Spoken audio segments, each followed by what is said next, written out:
This is one of the strangest mysteries we've ever seen on the internet. Channel called 2020 Vision, where videos have been uploaded showing celebrities who passed away in the year 2020. Each video would show an eye that would blink and show the exact date which the named celebrity passed. Here's what the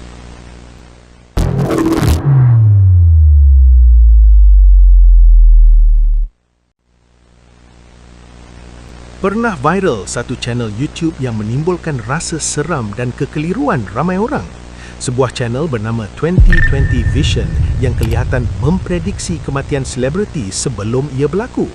Video-video pendek yang diupload di channel itu hanya menunjukkan nama selebriti dan tarikh kematian mereka. Yang paling mengejutkan, beberapa prediksi itu nampak tepat seperti untuk Kobe Bryant, Chadwick Boseman dan lain-lain. Ramai yang mulai berfikir, adakah channel ini punya kemampuan supernatural atau adakah ini kebetulan semata-mata?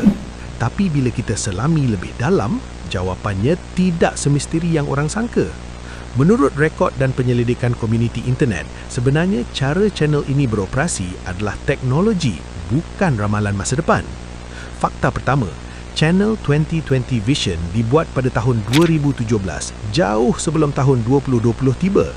Ia mempunyai puluhan video yang menunjukkan tarikh kematian selebriti tertentu. Cara sebenarnya, daripada benar-benar meramal, channel ini sebenarnya dibuat dengan bot dan skrip automatik. Bot ini mengambil data dari Wikipedia, ia memeriksa nama selebriti, kemudian mencipta video ringkas dengan tarikh tertentu tanpa makna mistik. Selepas selebriti itu benar-benar meninggal, video yang sesuai akan ditetapkan kepada tarikh itu dan dipublikasi. Dengan kata lain, video-video itu mungkin sudah tersedia di dalam simpanan sejak bertahun-tahun lalu, hanya dipaparkan ketika waktu yang tepat tiba. Bukan kerana channel itu tahu masa depan, tetapi kerana ia direka supaya nampak seperti tahu. Kalau kita lihat logik di baliknya, pengguna boleh upload video private bertahun-tahun lebih awal, lalu gunakan tool YouTube untuk memotong dan mengubah metadata supaya betul bila tarikh itu tiba. Ini bukan mistik. Ini bukan kebetulan. Ini bukan ramalan gaib. Ini adalah satu contoh bagaimana teknik manipulasi kandungan boleh mencipta ilusi misteri di internet. Dan ramai orang mudah percaya kerana video-video itu kelihatan tepat secara kebetulan. Sehingga hari ini, channel ini masih menjadi perbualan kerana ia mengejutkan ramai orang di seluruh dunia.